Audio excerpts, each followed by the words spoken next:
It's week 17 of the Out of Towners podcast. Welcome.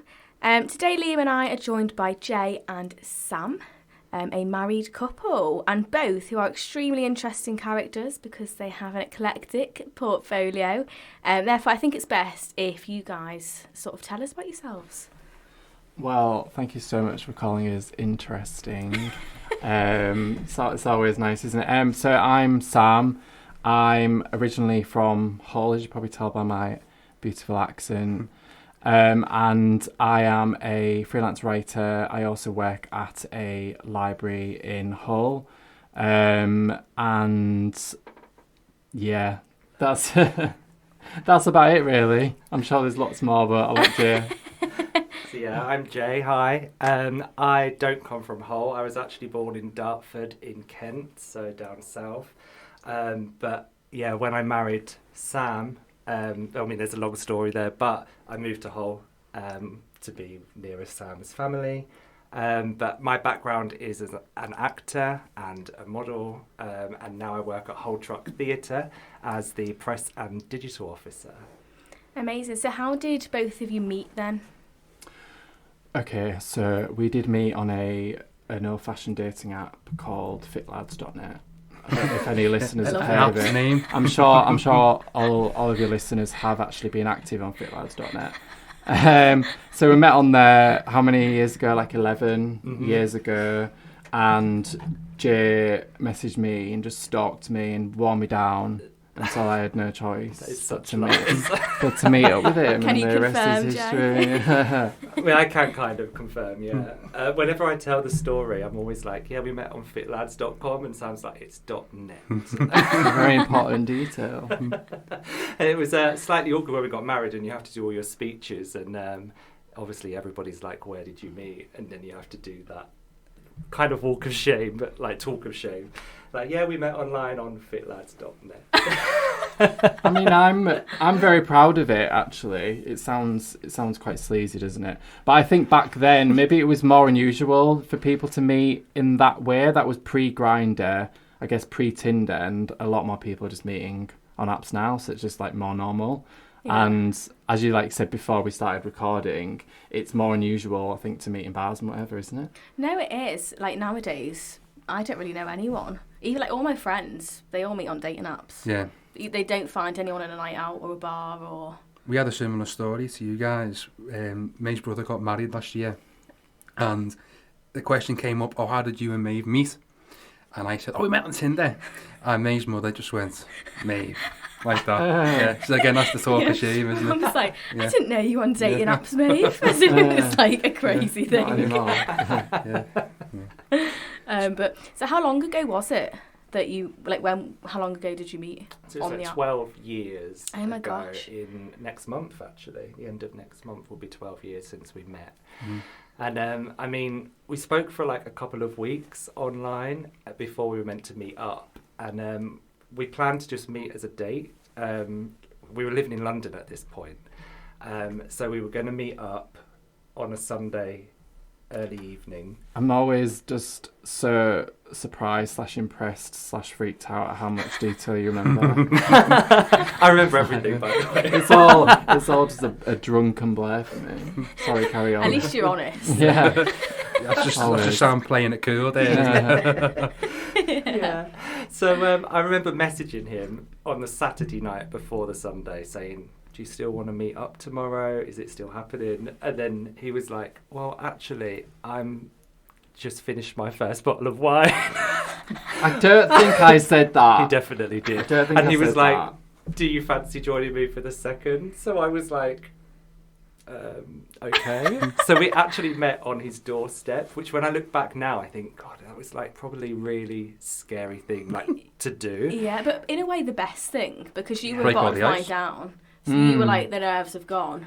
Yeah. And you were like, well, he's a bottle of wine down, so... Yeah. But also it could have been anyone. Unless he was a psychopath and I just downed loads of wine and invited him to my house. Yeah. That's also, maybe it was not. probably about 1 a.m. that I got to his house. Oh Because my it was gosh. quite late when I first messaged you that evening. And so I look back and think, I was silly. But then obviously I wasn't, because 12 years later, we're still together. So Aw. Yeah, risk worth taking, but I don't know if I would recommend it to younger people out there. Yeah. But what do people nowadays who meet on apps do? Do they meet at each other's houses or... What did Well, we do? I met you outside your front door, because I'm a little bit old-fashioned, and we went to a restaurant and it was closed. So shocking planning on my part. Honestly, I don't know. I don't know what people do. I don't really ask, to be honest.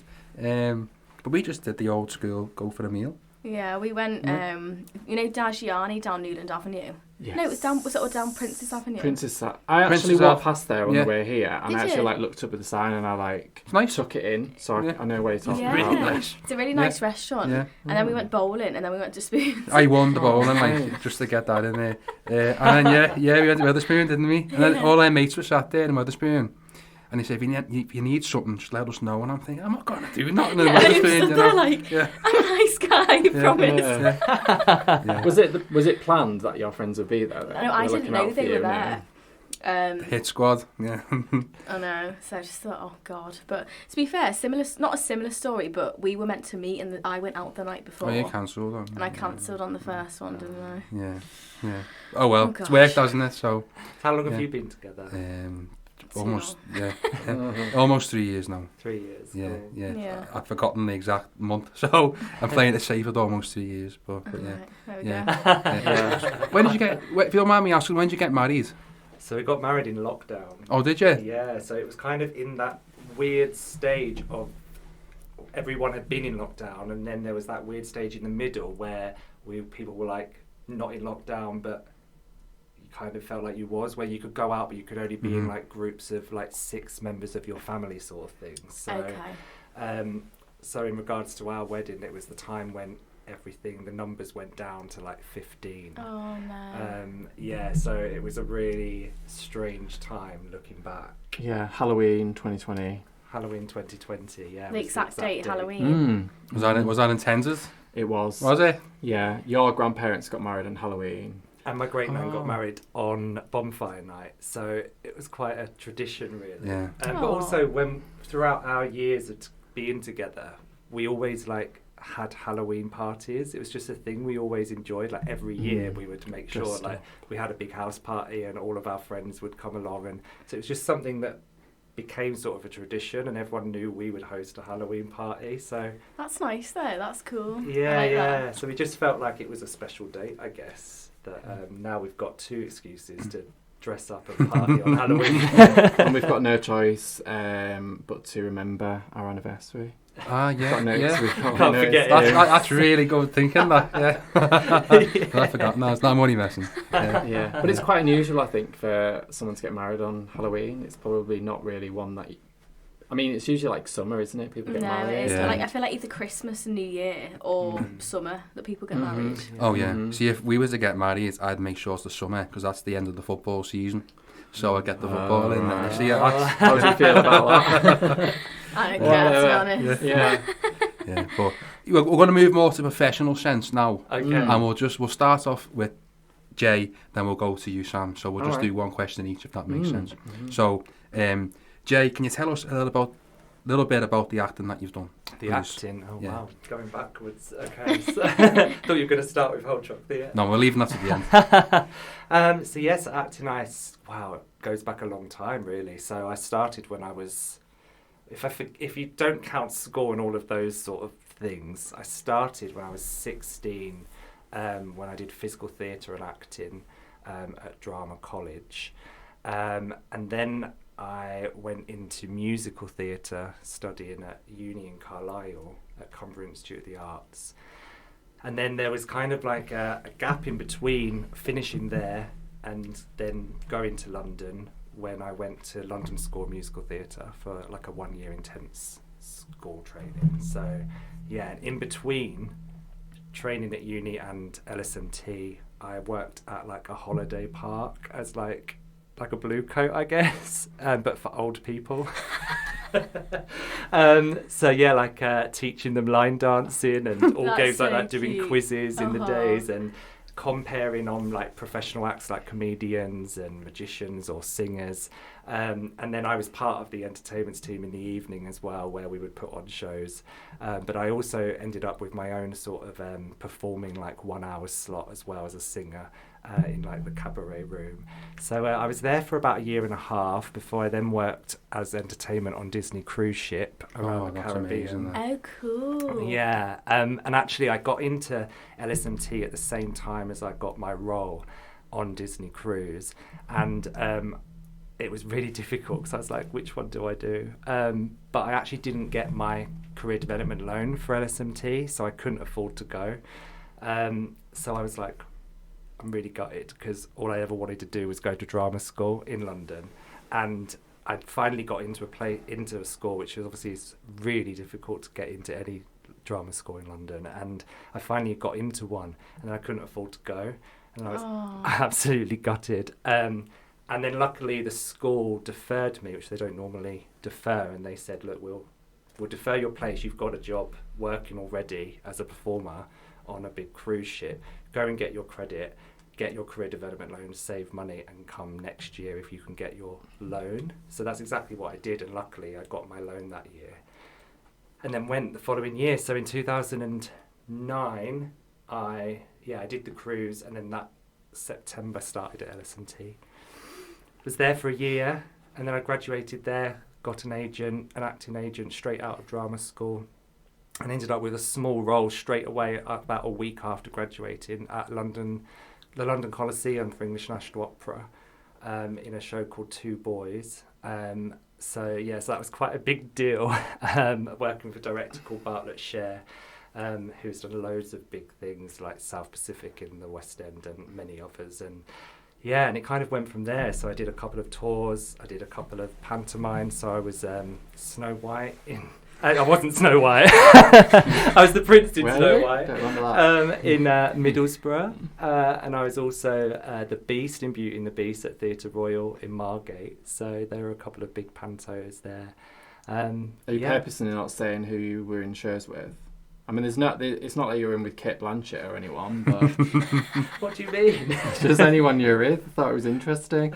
Yeah, so I guess I have worked with quite a lot of big names as well. Go ahead. Come on then. So even when I was training, probably really set it up now. Yeah, you have. No, they are really cool. Just in case. Well, when I was training, I guess between 16 and 18, I was actually training with Gemma Arterton. So we were in drama school together. I love her. I think she's amazing. She is amazing, and she's always been amazing as well. I have to say, I'm not just saying that, but like when we were at school together, like at drama school, she was just incredible. Like we were only 16.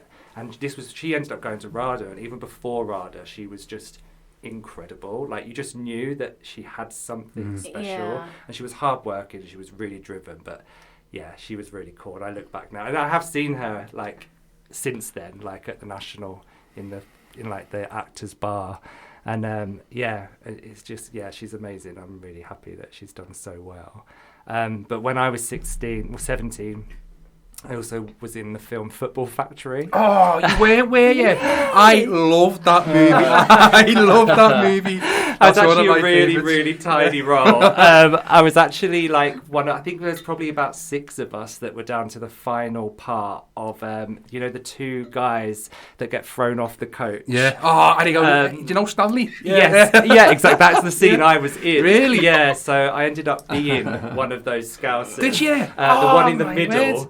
Very spotty, skinny teenager. In like I think it was like a light grey blue colour Adidas jacket. And you'll see me. I don't have long hair there. I know you from that movie. I know exactly the scene. I know the guys because they buy a load of tyres, aren't they? And they get chucked off. Yeah. And then it's the 2 little like scrawny cockneys. Yeah. And then they all come off the bus, chuck on the glass, don't they? Yeah. So I was actually up for one of those cockney parts. Yeah. So obviously I was gutted that I didn't get that part and got a small part, but it was still great experience at that age to have been in a film of that size and have your name in the credits. And it was great. And Callum McNabb I actually knew as well. He also was at my drama school, so it was great that he got it, and he's a great actor, so it was great.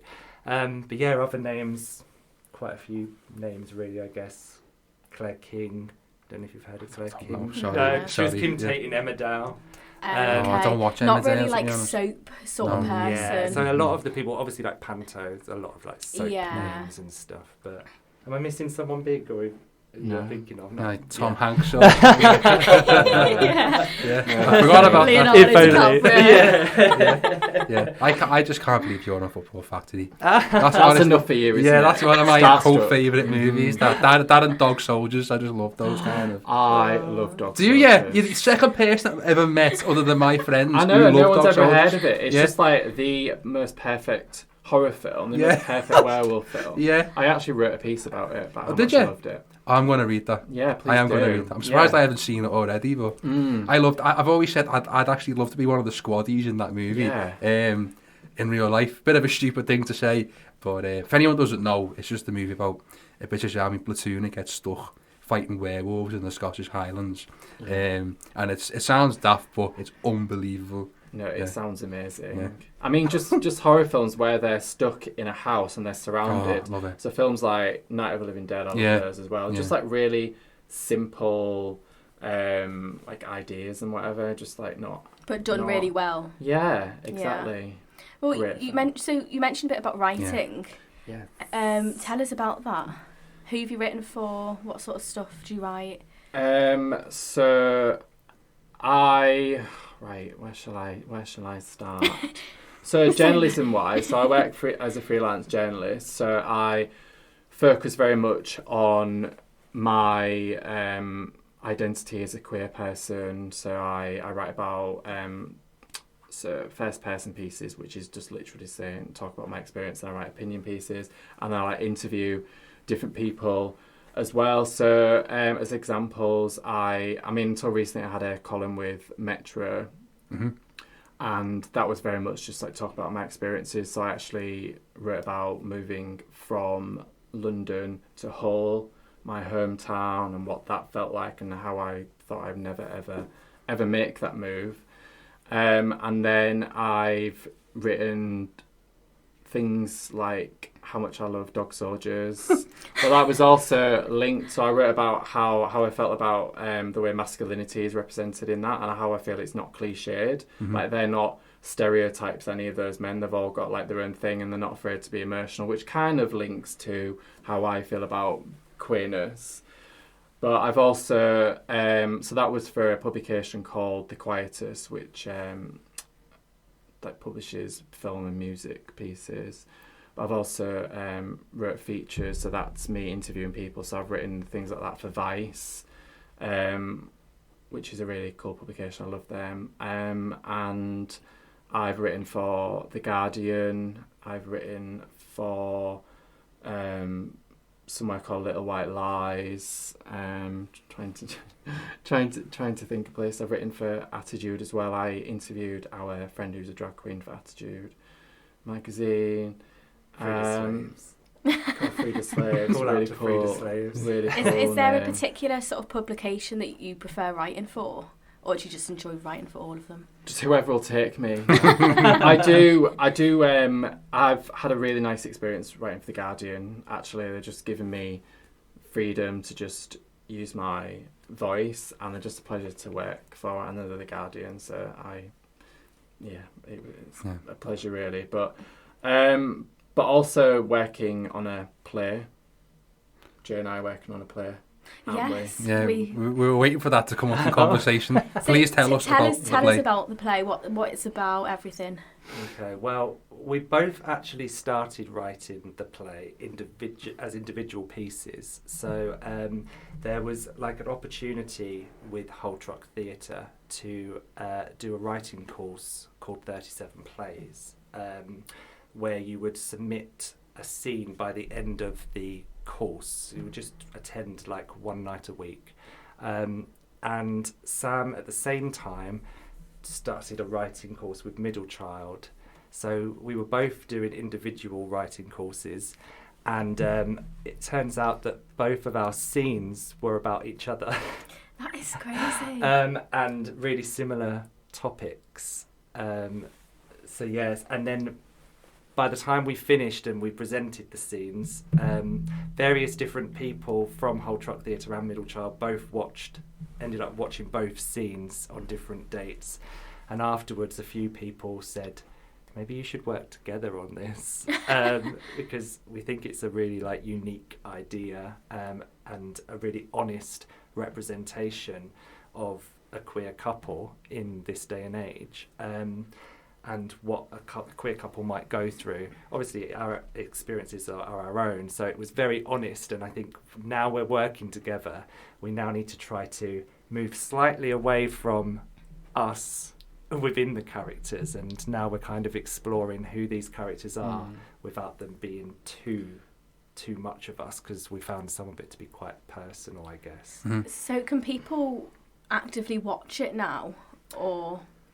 So it's in the development stage at the moment. Okay. So because they were just showings at the time, the individual showings, even though they were recorded, they weren't put out to public, they were shared privately. And now it's about us working together to create a full show rather than just 2 individual scenes. Okay. Something that we would like to try to finish and then submit to even Whole Truck Theatre or Middle Child. That would be amazing. Why not? Aim high. Yeah. So have you written plays before?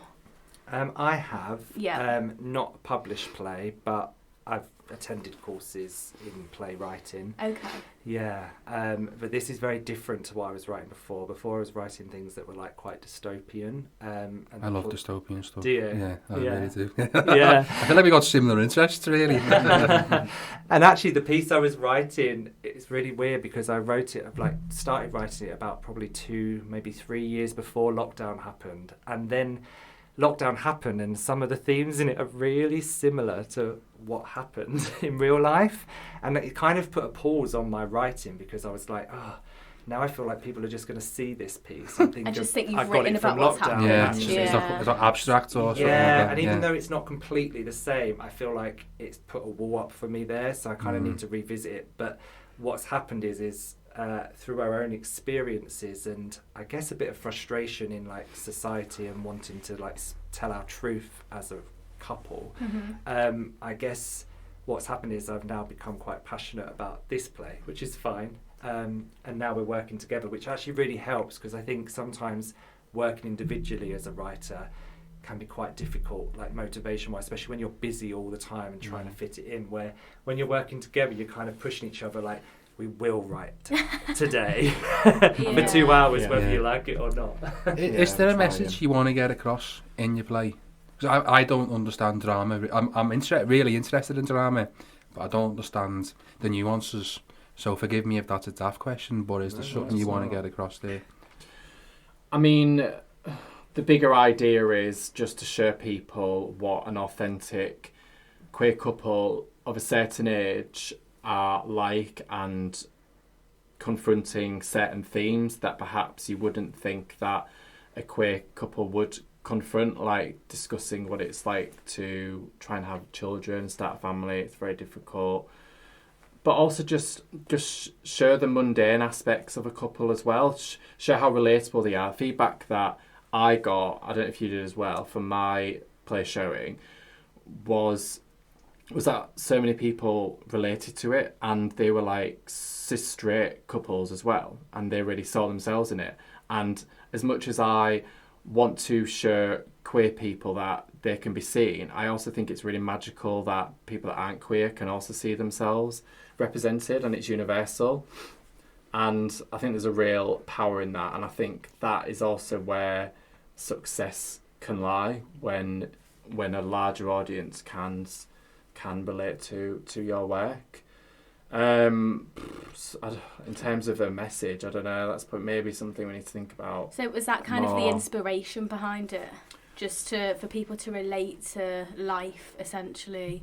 Do you find it different writing a play to writing like an article or writing for a newspaper magazine? Yes. I mean, the fire is still the same. So there's a fire for me to try and make change and to highlight my community, highlight what I go through. So that's that's the same for both. But just in terms of like the logistics, I think that you feel there's less structure and a bit less disciplined when you do something creative. So I've also started writing a book. I've actually written quite a lot of it, but I've not gone back to it in ages, and it's just so hard to motivate yourself. Whereas with my journalism, I have a deadline, so I have to get to that. I guess if you get commission like with your creative stuff, then you've got a deadline as well. So different but similar. Don't know if that answered your question in any way. It does. Yeah. I can relate. So I'm writing my thesis at the minute, Right? And the motivating yourself to get there. Yeah. You think it's a nightmare, isn't it? It really is. And there's no one patting you on the back for it. You just got to get on with it. Well, I feel like if no one had deadlines, we actually wouldn't get anything done. Yeah. Like even at university, deadlines. you would. If you didn't have a deadline, I still wouldn't be finished. Yeah. Do you know what I mean? We'd still be out clubbing. So it is important to have deadlines. So I understand what you mean about like writing a book. It's not like an end date or writing a play. It's you having to motivate yourself to actually get it done. It's tricky. And that's kind of what we're doing together, really. We're actually setting dates in our diaries and saying, like, right, so by next week we need to have written this scene. It might be rubbish, but, but at least we've written something that we can, exactly, where if you just keep putting it off or if you keep going over and over and over to make it perfect on the first draft, you're not actually going to get anywhere. It's actually good to like write some rubbish to start with, and then you've got something to play with. Sometimes the hardest bit is getting started. No, 100%. Is there a process to you writing? Because I just picking up what you said, when I write, I like to cram and just get whatever else onto the page and then revisit it. Is that what you guys do? Or is that a bad approach? And you could teach me something else? Yeah. With my journalism, I think it's kind of changed over time. Like I feel like I can be creative, but there's also like an art to it, and there's like rules I have to follow. Like I have to hit certain points, and I have to make sure this part answers this question, and I have this many paragraphs, and whatever. So sorry, I've forgotten the question. Just a quick one. So how did you get into journalism? So were you just sort of writing? How did you translate that to like a professional career? So I dipped in and out over the years. So I studied English literature and creative writing at university many moons ago.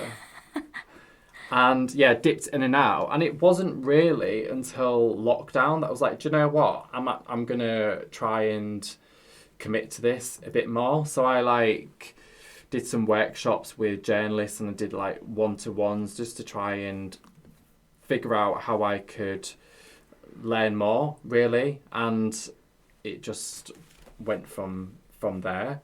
And I was going to do a journalism degree at uni, but then I left that university because it wasn't a very good university. And then I went to do English literature somewhere else. So it was always like there. I didn't really know why I wanted to do journalism back then. Now I do. Now it's because I have the fire to just tell my story and tell other stories, I think. And it's a really good way to do that. So Cool, I like it. Thank you. The book, just to go back to the book that you're writing, can you tell us a little about the book without giving too much away or whatever? So it is actually horror themed, so you might like it. Yeah. I love ghost stories. It's so I love vampire stuff. Oh, they're my favourite. Dracula's my favourite novel. Is it? Yeah. We recently just been to Whitby. Well, we want to go. I've been saying for years we've got to go. No, we've never been. It's so nice. We even did the Dracula walk. Yeah, it was good. Yeah. I went to Vienna, right? Long story. I ended up in Vienna. Don't know how. And I got talking to an Uber driver, and he was from Transylvania. Mm-hmm. And I chewed his ear off for the entire car journey. He must have thought, "Thank God you're getting out." But I'm obsessed with it. I don't know why I'm so captured by it, but I love vampires. I just love vampires. Yeah. Well, my nana, she still does live just outside of Whitby, but she's always lived there ever since I was born. So I always used to visit, so I always used to go to Whitby, and like she used to read me Dracula when I was very young, probably too young. But I started reading horror stuff when I was really young. So yeah, just long been into that stuff. So Yeah. I won't say too much, just in case someone copies my idea. But yeah, it's still got queerness in there. It's got vampires. Also, it's got a bit of humour, a bit of immersion. I'm about a third of the way through, Well, I think. Good luck. Yeah. Seriously, good luck. Yeah, Thank I'd you. like to read that. Yeah. Have you ever seen the movie? I've never seen it. Have you ever seen the movie with James Corden, Lesbian Vampire Slayers? Have you ever seen that? No, No. I don't think I really want to either. No, I've never seen it, but Do you not like James it sounds. Corden? Not really. Oh, So just Fair I'm aware of this film, but it's just never really appealed to me. I haven't, but it's a question sorry. Yeah, It's a I question. don't know. I don't know if it's supposed to be any good. Is it? I'm not sure. I always find that the best movies are the ones that are terrible. You know, the ones you think, flipping heck, that was rubbish, that. But you enjoyed it, you Yeah, know. yeah. But and then your mate Gemma Arterton, not vampires, but she did that Hansel and Gretel one, didn't she, with Jeremy Renner, is that his name? Yeah, I think so. I don't think I saw that film. I've never seen it. Not. I think she was actually in a vampire film. Yeah, I tried to With think of the Saoirse name. Ronan. Yeah, That was really Um, good as well. I do remember I that. I don't remember. now. Yeah. Anyway, But yeah. Right, shall we move on? yeah. Enough of Moving vampires on. in Dracula. Tell us a bit, because you're both into modelling. Oh, yeah. So tell us all about that, because I think this is fascinating. So when did this start? Where did it begin for both of you? Well, again, it was for us as a couple. For me, it was again in lockdown, wasn't it? But you've got more of a history of modelling, so why don't you? Yeah, because you've Tell been us at about that. London Fashion Week, haven't you? Yeah, so I started modelling at the age of, I think I was about 18, 19, when I was asked to be in a catwalk show for Philip Tracy, Yeah. who basically designs hats for the Queen, Lady Gaga. Yeah. We And researched them today, didn't we? Yeah. And Isabella Blow as well. Isabella Blow, yeah, she was there as well. So the whole thing was actually a night with Philip Tracy and Isabella Blow. That's what it was called. And I got to wear all these amazing hats. I remember one of them was like a white bowler hat. It had like a tape measure going all the way around and spiraling That off is the top. amazing. I think there was like a peacock feathered hat and yeah, just loads. And so I had to do like group catwalk. But I also had to do some like solo, duet sort of choreography, dance choreography, as well as like just modelling like catwalk.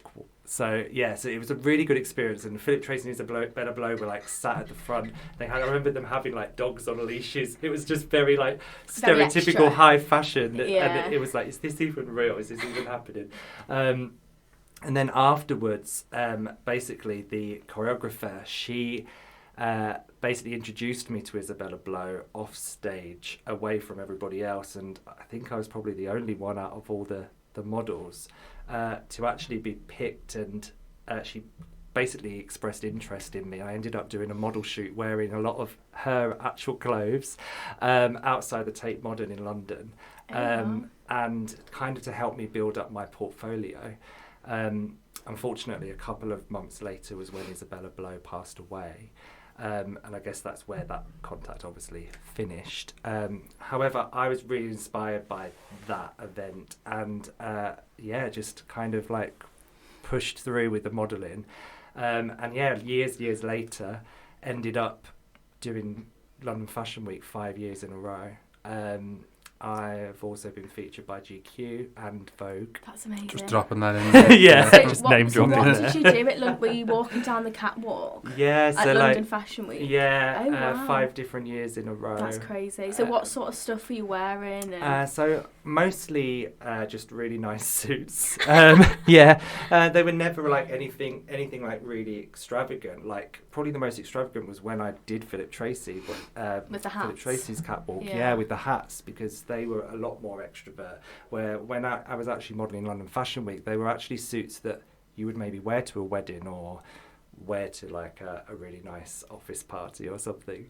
You know, I wouldn't necessarily wear them walking down the street to go shopping, but yeah, so they were really high class suits basically, but something you could imagine wearing, not completely out there like a Gaga outfit sort of thing. Yeah. Gaga outfit, I like that. Not a meat dress. Although I remember when I did the Vogue shoot, and actually I didn't even know that Vogue was shooting me that day. I just thought I was doing London Fashion Week, and it wasn't my first one at that point either, so it was like, oh, here we go again sort I of guess thing. that's better though in a way, because you're not like, oh my god, Vogue, do you know what I mean? Just kind of yeah exactly. And then I was like introduced to a photographer from Vogue, and they basically said they were going to be doing a shoot with us, and I remember doing the shoot, and this particular fashion week they had, their style was to have like a fake eyelash that was like a really bright luminous colour on only one eye, so each model had that. And I remember thinking, out of all of the fashion weeks where I felt really great, and then on the one that was with Vogue, I've got this bright orange. It looked really cool though. You thought it looked cool. I thought I looked like I had a moth stuck in my eye. That as well. And I look back, and whenever I show people pictures, they're like, what's that in your eye? I'm like, it wasn't my idea, I promise. no, yeah, exactly. I mean, yeah, they were great pictures, and I had an amazing time. That's just a great experience, isn't it? That's so cool. Yeah, I remember one fashion week, probably I think my first one actually, was when we did do a catwalk, but majority of the evening was actually stood almost like a statue.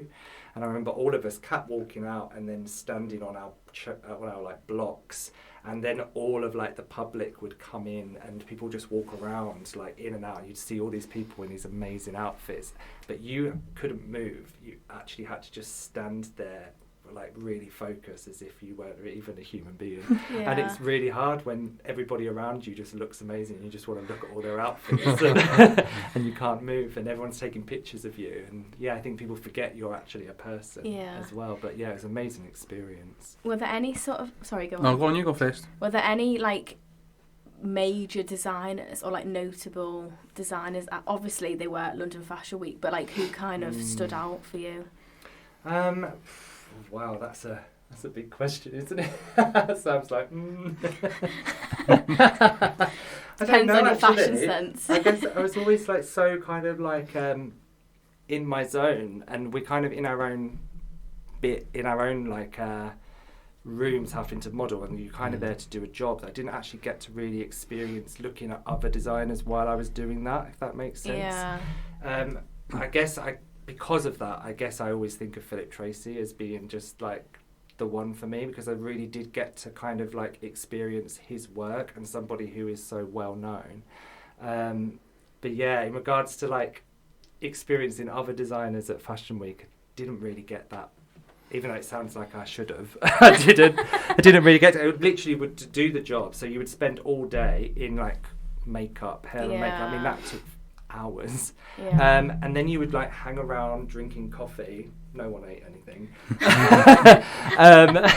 And then you would do the show, and then basically afterwards it was a free bar, and each one was always in like an amazing big like hotel or an amazing venue in London. So basically you would just go and party afterwards. Love that. You didn't really get to go and like watch the other models. Well, who's interested when there's like a bottle of Budweiser looking you in the face? You know? It's way up there, isn't it?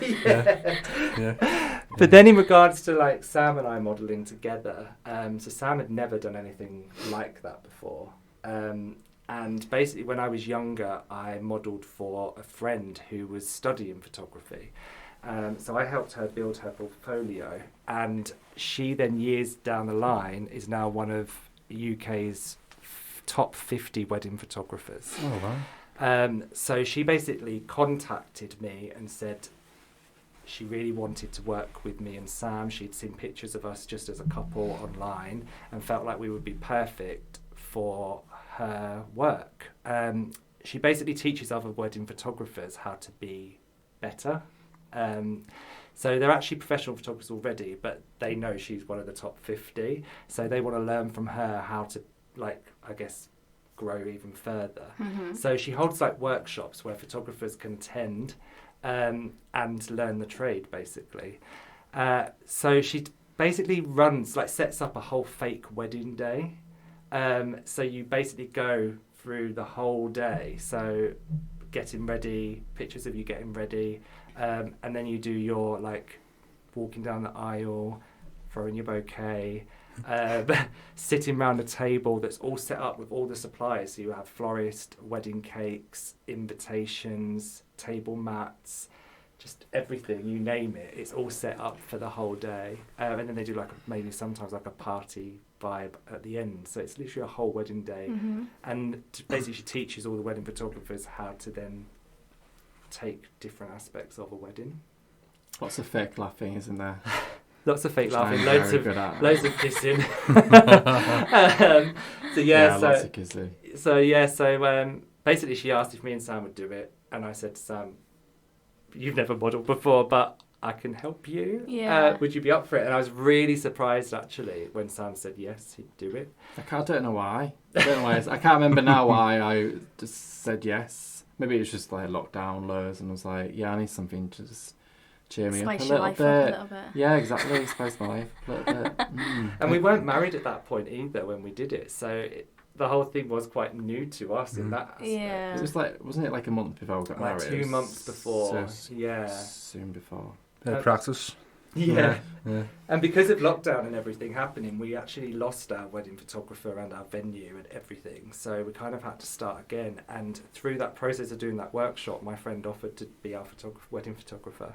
And she amazing. actually gifted it to us. So That's lovely. yeah, Lovely. which was amazing. So yeah. Yeah. And then since then, we've basically got our own Instagram called Pulses Racing. Yeah. We know it. So the name comes from a Kylie Minogue lyric. Love it. One of her songs has the line "Pulses Racing." Which one? The One. As in, it's called The It's One. called The One. Is it? It's taking the I mic. don't know how familiar you are with Kylie. I know Can't Get You Out of My Head. So not very familiar. Literally everyone knows that song. Yeah, it's a good song.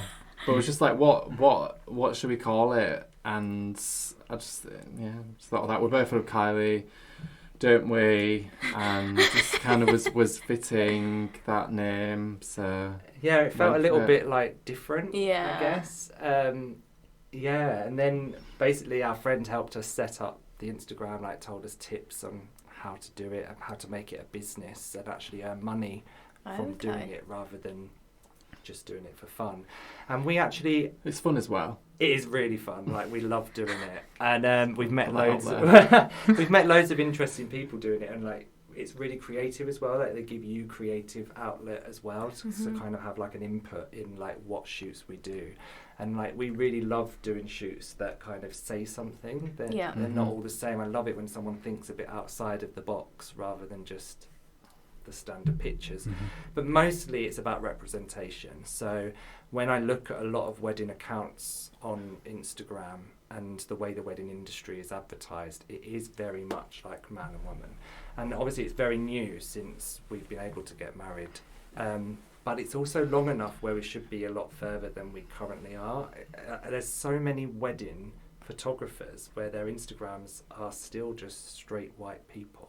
And you're like, where are all the other people? Yeah. Why are you only representing those people? So it's really important for us in representation. So so we make sure that we're represented in the right way. Good for you. But we're not ones to do things by half either, are we? So we're not right, we just need to represent the queer couples out there. We also need to just mess with gender a little bit, which we've done, haven't we, with some shoots. So we did one in the Lake District wearing wedding dresses. That was pretty cool. I was so travel sick on the way there. It was actually threw up as soon as we got out of the car. It was not a nice drive down there, and our friend photographer would say the same, wouldn't she? But it was great, wasn't it? It was so freeing, and just walking around with these wedding dresses on, hair flowing in the breeze. And then Jay was like, I want to get in the lake. And I was like, no. But then we went in the lake. And actually, they were some of the best shots we've ever had. Yeah. Because they were in the middle of this lake with these mountains behind us that look like something out of Jurassic Park. And then there's like us in these wedding dresses. But the concept was not to just be wearing wedding dresses. I said, like, it's so rare to find pictures where men are wearing wedding dresses and to be taken seriously.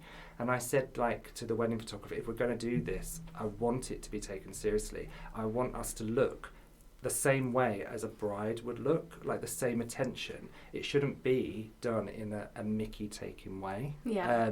Because then what does it mean? Is it just created for someone to laugh at, or to see as just a bit of fun? And actually, it's about representation. Everything we do in our modelling is about representation. And wearing 2 wedding dresses was to show people, look, we can look beautiful in wedding dresses, and so can anybody.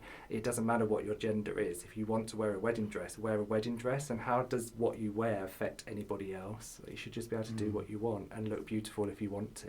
But it also calls into question what tradition is. Even like, should women still feel like they should wear white dresses? Like, we wore white dresses, didn't they? Kind of like maybe a bit off-white, but like, what is tradition, and what does it mean if 2 men wear white dresses, and should women wear white dresses? Why can't they just mix things up a little bit? And then we did another shoot. Was that last year? This time last year, it was the same time as Hull Pride, where we wore these couture gowns. We went to London, wore these couture gowns, and just like walking around the streets of London. Went into Hyde Park, wearing these Milia.London dresses. Yeah, which was quite the experience, wasn't it? Yeah, it was very different to be out of like a private setting and being in the streets of London. Not just, I mean, we'd done a shoot before in the streets of London wearing just standard wearing like a clothes. nice polo jumper. But now all of a sudden we were in these couture dresses, and they weren't just couture, they were like, one was bright pink, huge, like absolutely huge, and mine was like a teal colour. So they were bright, they were obvious, and they were huge. Yeah. And so we had tourists coming up to us asking to take pictures with Really? us. We had buses go past full of tourists taking pictures of us. It was quite a cool experience, and it was really positive and empowering, actually. And when we went through Hyde Park, like there was like groups of people, and they were like shouting like, "Yes, Queen!" And it was really cool. And sadly, there was a couple of negative people as well. I remember we had to go down into a very intimate sort of cafe, and it was so tight. And then we came in these massive dresses, and the photographer's shooting away, but there was like other people in there like having their coffee or whatever, and most people were like looking around and smiling, but then there was like a couple that were just looking at us like, and like One is dead, talking to each other and looking at us with pure hatred in their eyes. And I was like, how does what we're doing affect you, make you so angry? Yeah. And it really highlighted like the hate that's out there. And we were like quite happy to get out of the cafe, but we let it go quite quickly. But then at the very, very end of the shoot, there was like a car full of lads, and they all started heckling stuff, and the photographer and her assistant kind of got us quickly into a black cab, and she like really apologised for them. And I said, to be honest, I didn't really hear what they said. And she was like, I don't want you to know then. And I was like, yeah, I'd rather not. So obviously there was like those negative sides of it, but then those people are kind of what give me the confidence as well, because I say, the fire to say like, you know what, you're the reason that I'm doing this. I'm putting myself out there to do this, to say to you, you're not going to win. Yeah.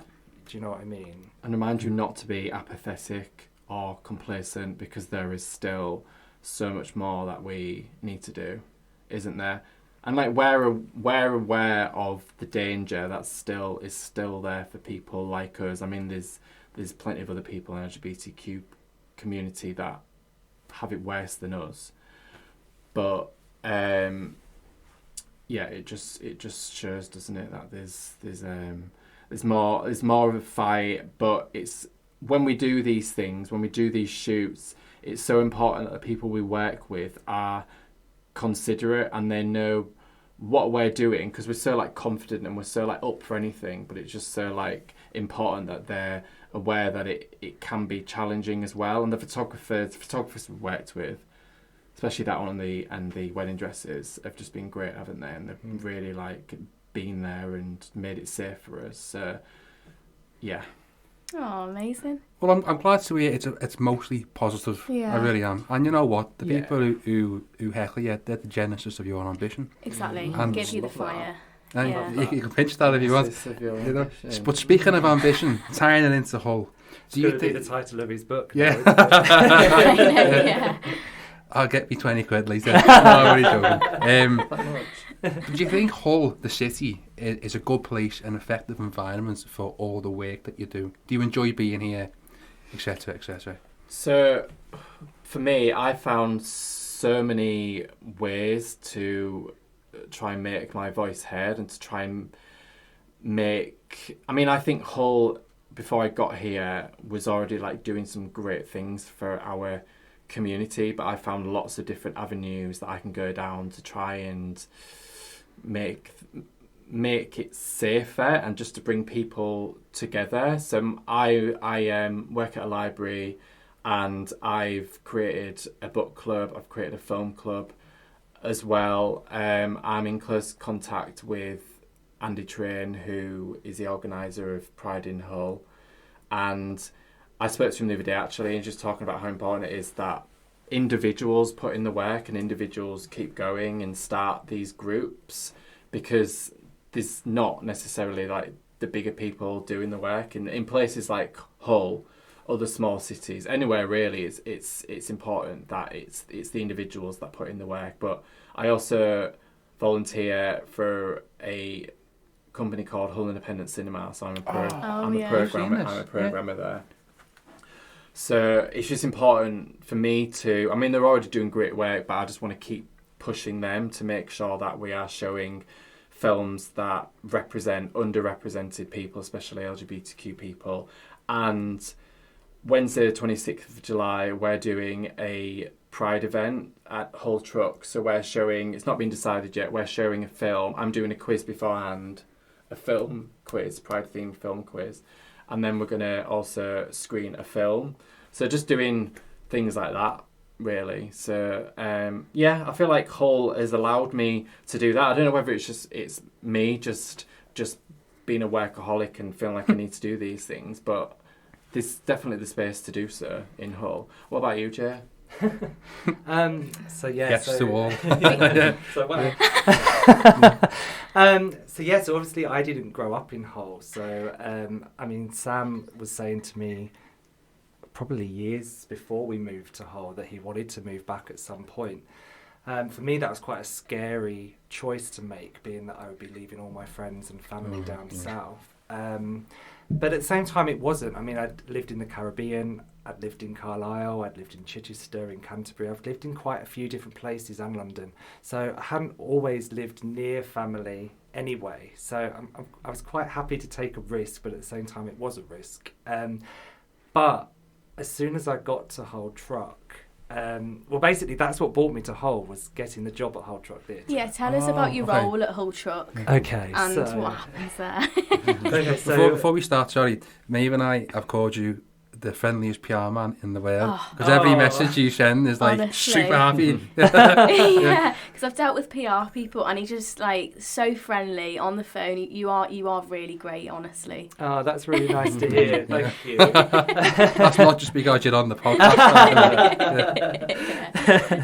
And I guess it is a skill, I guess, because like I speak to so many people and very quickly as well. It's an extremely busy role. So my role is a press and digital officer at Hull Truck Theatre. So I basically run all of the social media channels, Twitter, Instagram, Facebook, LinkedIn as well. And I basically organise all the press for all the shows. So that's quite a lot there. But I also create the concepts for trailers, for photography. I organise and arrange all the photography. So I'm in the rehearsal rooms with a photographer. I'm in the dress runs with a photographer, with a videographer doing the trailer. I work closely with the actors to promote them in the best way. Sometimes we might host a competition, so I might have to take a video of them. And yeah, it's a really fun job. There's loads more involved in the role than what I've got time, I guess, to talk about. But it's a very busy and demanding role, but very rewarding. And Hull Truck Theatre is just a great place to work. Like, everybody is super friendly. And very creative. And what I love about it is they really, really care about the community of Hull and the people, and representing the people of Hull in the right way. Nearly every production I've seen there has some element of Hull in there. You know, they're always championing the people of Hull. Which I think is really, really special. And it really was a great introduction to Hull for me. I remember one of the first shows I saw, it wasn't the very first, but one of the first shows was 71 Coltman Street, which was kind of the history of Hull Truck Theatre and how it started in like a van of them going around Hull. And it was a really nice introduction for me to hear the history of what now is obviously a really successful building in the centre of Hull. So yeah, it was a really nice introduction, and I think theatre is really, really important in a community, bringing people together and learning about the different people within your community as well. You know, not just everybody is born in Hull, like people visit from all different walks of life, and then maybe like set up their place to live like I have in Hull, you know, and just everybody is so welcoming and have a lot to offer, and I feel like everybody in Hull has been very open-minded and friendly. And that's not to say that people down south are not. But I often get people say, oh, Londoners are this and Londoners are that. And I I'm do one of them. Are you one of them? And we are this and that. And I do hear that quite a lot. And I do know where people are coming from in the fact, like I do remember when I first came to Hull, I would be walking down the street and someone I didn't know would be like, good morning. I'd be like, they're talking to me. And in London, you just don't do that. No. And it's actually not that people are unfriendly. Obviously, some people are, but people You are get that unfriendly everywhere. Yeah. But I think in London, it's just really fast paced. Oh, it's really, yeah. It's just so fast. And I remember being one of those people, and time was just so precious that, like, if I was on I used to have like a 50-minute commute into work each day when I was living in London. I just wanted to read my book and be left alone. Yeah, you just want to put your headphones on, read your book, get to work. Yeah, and because everything is so fast paced, and especially when I was acting as well, I was like learning lines, so I was in my head. You just don't know what is going on in somebody's mind, and I think in Hull, people are just really, really friendly, which is lovely. Yeah. But obviously, it then puts this thing on people down south as being like really horrible. And But also, in London, if someone says something to you, you just presume that they're, I don't really know how to put this, but they're perhaps going to say something a bit unorthodox to you. So you just presume that they're going to be a weirdo, basically. So then you're just like, right, I've just been programmed just to ignore everyone, and that's it. I think that's part of it, isn't it? But also just fast paced. I just want to like get from A to B. It does get you, yeah. Because I went down, I thought I was a rather affable person, and by the time I'd finished this, it was about 5 months. I was whizzing through the tube, going on your right, on your left, get out my way. Yeah. You know, and I'd never have done that before. Yeah. But it does get to you, doesn't it? You've got places to be. Yeah. But I know what you mean. Yeah. But then I have experienced really rude people as well in London, so I can imagine if you didn't live in London and you visited for the day and someone completely barged you out the way, which happened to me quite a lot in London, and I'd be like, why have you done that? Yeah. Like, there was no need to push me. Like, it's just so rude, and I haven't experienced, touch wood, that in Hull, that sort of behaviour. So I do get where that comes from, you know, and I think it's a shame. But I do wonder, I mean, I haven't lived in other big cities, so other than London and Hull. Carlisle, I guess, was a big city. But yeah, so I haven't really got that comparison to is there other bigger like cities a in the northern UK? city. Yeah. Also bigger cities that maybe are like London in that way, like busy cities. Yeah. Are they just as bad? I don't know. I think, you know what, right, 10 years ago, Liverpool wasn't what it is now. Now that it's had so much money pumped into it, I think there is that corporate element kind of embedding itself in the city. And I've seen it in Leeds as well. but I don't know if it will take hold as much. I don't really know. It all comes down to community, I think. But I think that's a conversation that deserves longer, really. But to answer your question, somewhat, it's somewhat there. But I've gone on a tangent here, am I? No, not at all. I think community is really, really important. It is and so I think I really see that as soon as we got to Hull, we see that community element. I think that's what makes it easier to try and make these changes and to connect people to each other, because there's already those existing communities there, and it inspires you. And I think that's what's hard about places like London, is the fact that you got home to your flat each night and you never saw any neighbours. Oh yeah, I hated that. You were all in tower blocks, basically, and people just don't, unless they're your friends, you don't see them. You just don't talk to anybody else. And that can be quite a lonely place, even though there's like loads of opportunities down there.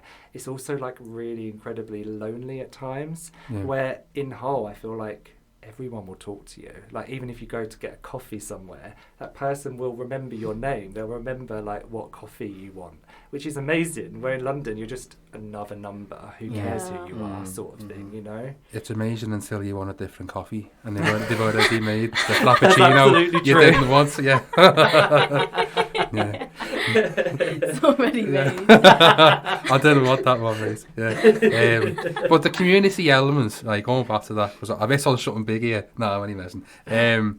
Did that make it easier for you to settle in here? Definitely. Yeah. I think working in a theatre really, really helped. Especially as my background is so much theatre anyway in my life. So I've always been around creatives and theatrical people. So I think the fact that I got Whole Truck Theatre job before moving here, I think that helped, because the theatre became a family very, very quickly. All the people there were so supportive, and I got to know them all very, very quickly. And also the people coming to Whole Truck Theatre, like yourself, I would very quickly get to know people visiting the theatre as well, and faces were familiar. And so I think that community definitely helped, because I think I would have really struggled had I come to a new place far away. It's very hard to like stay in touch with your friends when it's just over the phone. So to come to a new place with no friends, you're like, I was like that in London. I was bricking it. It's starting again, isn't it? It Which is. it takes time, really tricky. Yeah. I mean, we were lucky in the fact that Sam's family all still live here. So we now live literally down the road from Sam's mum and across the road from Sam's sister. And Sam's dad, people. and Sam's dad lives in Beverley. So really nice. so we're kind of like really close to everybody, aren't we? And so it's not like we came here and had no one to support us. I think that would have probably been harder to do. How come you? Well, I say Sam. How come you moved back? Jay, how come you moved here? You know, what was the conversation like? What drew you to the city? Okay, so so we lived in London for 12 to 14 years. Oh my gosh. 14 years. That's a long time, isn't it? But do you know what? It took a lot of that time just to feel settled. So you say you were there for 4 months and it was like hard, but it took years to feel at home there and settled. So it's, but 14 years in London. And obviously a few of those years were before we met each other. So we had individual lives in London as well as our lives together in London. But then lockdown happened and our rent didn't stop. What the money did, Yeah, exactly. Yeah. And so we were like, got to a point where we were like, we can't keep paying this ridiculous rent and not be earning money. What are we going to do? So you haven't actually been back in Hull that long? No. So when did you move back? So I think it was November 2021. Yeah. Oh really? Yeah. So that's bizarre. So that was literally when I joined here, pretty much, wasn't it? Yeah, it is. Yeah. So I must have pretty much got in contact with you as soon as you started at Whole Truck Theatre. Because that's when you started, isn't it? November. Yeah. Oh my gosh, that is crazy. Yeah, really early on. Yeah. Yeah. So it was probably good timing. It was, yeah. But I was really, really new in the role when I first spoke to you, actually. Yeah. But we were in lockdown and we didn't know really what to do. Our careers had stopped, obviously, because theatres were closed. Publications weren't really doing much, were they, at that time? No, I was. My writing was. I was thriving, actually. But that wasn't like my main source of income. Until I was dragged back up here. That's a fledgling career. Yeah, we in were journalism. both working in the same place, weren't we? We were furloughed. Yeah. So outside of our like freelancer jobs, we also worked a full-time job together in the same place. So, but obviously that furlough was stopping as well, so we literally couldn't earn any money. Yeah. So we were like, what do we do? Anyway, my nan lived in Kent, so probably about an hour and a half away from out of London, and she was living on her own in a bungalow. She still is, but at the time we were like, I was chatting to my nan all the time. She'd been on her own for probably about 6 months. And being on your own is a lonely thing anyway for an older person. But to not be able to have family come and visit makes it even harder. Yeah. And so I was on the phone to her quite a lot. And it got to a point where I was like, I'm really actually quite worried about her. But then also worried about us and what do we do? And then I was like, hang on, my nan has a spare room. What are we doing? Like, what are we doing right now? We don't know how long this is going to last. Let's move out. So we did. And I don't know that I ever would have moved away from London had that all happened. I think I was always like chasing my career as a freelancer, as a performer, as a model. You're always looking for the next job. You don't necessarily get to save because the rent's so much. Your cost of living is so much. I don't come from a privileged family, so everything I earn goes back out again, and I'm never saving and never going to be able to afford my own house. Probably never will, even in Hull, but definitely not in London. So I was like, I don't know how long I can do this anyway. But in lockdown, you were like, okay, we can't do this. We're actually going to be homeless if we don't work something out. So that seemed to work out together with my nan. So my nan agreed. Aww. At first she was really excited about it. But I think the reality, once we turned up with, I think 3 van loads of stuff and not just 2 suitcases, shocked her. But I think she forgot that I moved out of home when I was 16 years old, so I was really young. And in that time, I'm 37 now, so in that time I've built a life for myself and Sam too. So I don't just have a suitcase anymore. I've got a whole house full of stuff. Yes. Maid moved in at me recently. Really? What was once a barren landscape is now, what on earth is this? Yeah. So there was the wardrobe. We've ordered 2 trunks. Yeah. My clothes are still on the floor. I've taken about 5 suitcases of clothes home. I'm now living in Maeve's house,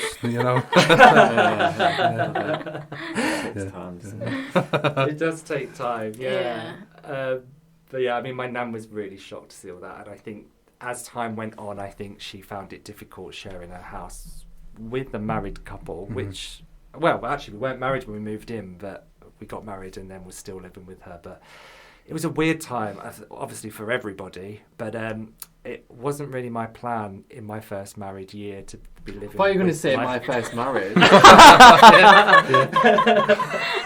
I've never been married before. In my first year of marriage with Sam, You're only my first husband. My plan was not to be living with my nan and my husband. So we were probably with her for about a year, and then we had to obviously work out: are we going to go back to London, or are we going to do something different? I think going back to London also felt a bit impossible because we were like, okay, we've been living rent-free at my nan's. To go from that back into that without actually having any work right now, I was like, I don't know how we're meant to do that. We were still quite relieved to have gotten out at that point as well, weren't we? I think it was still I think it was a bit of a break to be out of the rat race. And actually to mentally go back in, obviously was something you probably could have done, but Sam was like, I don't know that I want to do that right now. And Sam was the one who suggested going to Hull. I think his family was also saying, why don't you come to Hull? And I think they've spent how long were you away from Hull? Well, 14 years. Was it 14 years? Yeah. So Sam was away from Hull for 14 years, and we tried to visit your family probably like once, maybe twice a year to Hull. So I was familiar with Hull in the fact that we visited quite a lot. But yeah, only twice a year was not a lot really for you to be visiting your family, was it? So I think they were really looking forward to the possibility of us maybe one day moving to Hull, and all of a sudden that option became a bit more, I don't know, reality. More of a reality. And so yeah, Sam was like, can we go up and stay with my sister and just have a look and like see? So I did, and while we were up visiting Sam's sister Bethany, Sam came across the Hull Truck Theatre job.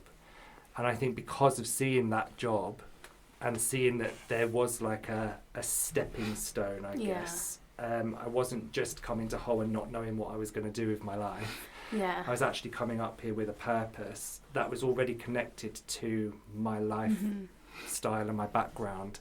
I was actually really excited in the end to be coming up. It's probably different for you as the fact that you were coming home. What was that like, Sam? And when you were in London, did you ever miss Hull? No. No. When I was in London, I did not miss Hull because it held some not great memories, and also it was just the place that I left. I mean, it was always my plan to move to London because my parents did that when they were at uni. So I was like, well, I'm going to go and do the same and just live a little. But moving back, I mean, I just wanted to move on with my life. I just wanted it to be Jay and I again, and this was like a fresh start. I didn't really know what to expect. I wasn't dreading it. I don't know if I was excited. I was just like, yeah, this is just the next stage. Next chapter. Mm-hmm. Exactly. And then I don't know really. It's hard to reflect. I mean, I guess I've written about it, and I think I was expecting to just be met with this barrage of homophobia, because that's kind of what I associated it with when I was younger, and it wasn't like that at all. I was like really surprised at how friendly it is, and even when I go to other cities in the UK, nearby cities, and then come back, and I was like, it's just so much friendlier here. And like I said earlier on, there's like this nice community feel. So I mean, yeah, so far it's been really good, and I think we've like found our feet, haven't we, with like work, and we feel happy. So yeah, I think both of us have this drive, like I said earlier, to make change, and I feel like we can do that in Hull. I feel like within the communities that we've met, there's so many people also hungry for change. Everyone around you is hungry for change. Like, I'm really inspired by the people of Hull in how everybody is just constantly like wanting to make change and make Hull this amazing place. And it really does feel like that. And I'm like really excited to see where Hull goes in the future. I think there needs to be a lot more money put into the city. But the people of Hull are really like not letting that stop them. Really positive and really driven. And I love that. I think it's great. And I think being a part of a community where people have that drive and are making change, and you're seeing the change happen, I think it's like super empowering, where like places like London, you're just such a small fish in a huge sea of people, that I think to have the same impact that you can have in Hull in somewhere like London, I just don't even know that you can compare. So I think that gives you such a drive. And I love that about Hull, yeah. And Hull gets such an unfair reputation in places outside of here. They just think it's crap, and it's not, is it? I just think there's just so much potential, and there's a lot of magic that's happening. But as you said, there just needs money to be put into the city. Really, there's a lot of stuff going on behind the scenes, and yeah. So I think it's definitely not really the place I remember. I'm a different person now, different age, just different person generally, but it's not what I remember. Well, I feel like to finish, we've got 2 questions, haven't we? About Hull, yeah. About Hull, that we like to ask. So firstly, what does Hull mean to you? Oh God. It can be individually or as a couple or both, whatever you're comfortable with. It's strange because I would say it's changed for me because I always saw Hull as just Sam's hometown. It represented Sam's family and a life before us that I didn't know. Now I call it home, so it's different. And I think as a southerner as well, to be able to call it home is quite a big deal, I would say. Those little southerners coming up. Yeah. And I hear that so much as well. I'm like, oh. One of them, just put your cap down. But yeah, I just think, I think Hull, I think represents change. And I think it's constantly changing and growing. And I feel like the rest of the country needs to see its growth and appreciate its growth. So I think for Hull it means change, and that we can all change, and everything we contribute to Hull and to the communities of Hull basically creates that change that we all want. It's a beautiful way of putting it. Very eloquent. I think I'll just second what you said. You put it really well. And you're the writer. Yeah, I could write it down, but then no one would know what I'm saying, would they, listening? Because it's written down.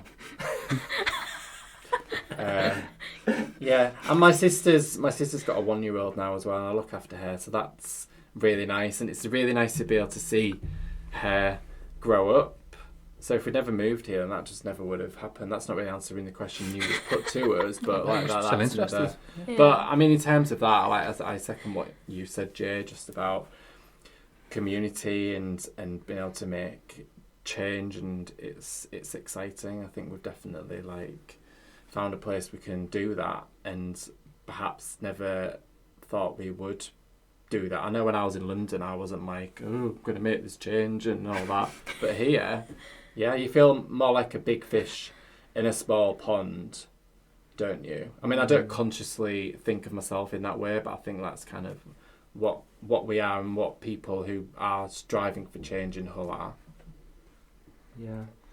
And then I would say that Hull, obviously I said before that Hull represents family for us as well. Obviously my family are not here, but yours are. But I think also thinking about our own family, in that it feels more maybe possible, still a lot of complications and hurdles, but it feels more possible in Hull maybe to start a family one day, where I think living in London, I just don't think that ever would have happened for us. Mm-hmm. Yeah. Well, I hope it works out for you. Thank you really very do. much. Not to bring a serious tone to the podcast, but I really hope that works out. Yeah, and final question, because I'm sure you're thinking, God, I want to get on now. Not at all. I'm only kidding. How would you describe a Hullensian to somebody who isn't from Hull? Is that the official name? We've dubbed it. Yeah. Was it a Hullensian? Hullensian, yeah. Because I think the official nickname is Codhead. But that sounds a bit daft, so we've gone with Hullensian. Because of the fishing industry. Yeah. Just to make that abundantly clear. Obviously, like a smell of cod or anything. So how would we describe a Hullensian? Well, I guess you're from Hull, so how does Jay describe himself? Yeah, go on. I don't know if I would call myself a Hullensian though, to be honest. I don't know what I call myself, just I don't know. Do you know what I would say? I would say honest and no bullshit. Yes. If I'm allowed to swear. Nice. Well, you don't know. I feel like people in Hull are just brutally honest, and not always verbally. You can just tell by the look on their face. But yeah, everyone's just really honest, and it's absolutely refreshing to have conversations with people that are just, this is how it is. Yeah. This is what I think. But also accepting of each other's opinions and respectful. Nice. So basically I would say no bullshit. Swore again. Oh, that's great. Well, thanks for both of you for coming on the podcast. Thank you for having very us. much. Could have gone on forever. That really. I know, yeah, there's so much to talk about. It's like, where do we stop? But no, thanks for coming on. I've really enjoyed it. So have I. It's been fab. Yeah, me thanks too. for having us. It's been a pleasure. Wonderful stuff. Right. See you next week. Yeah, ta-da.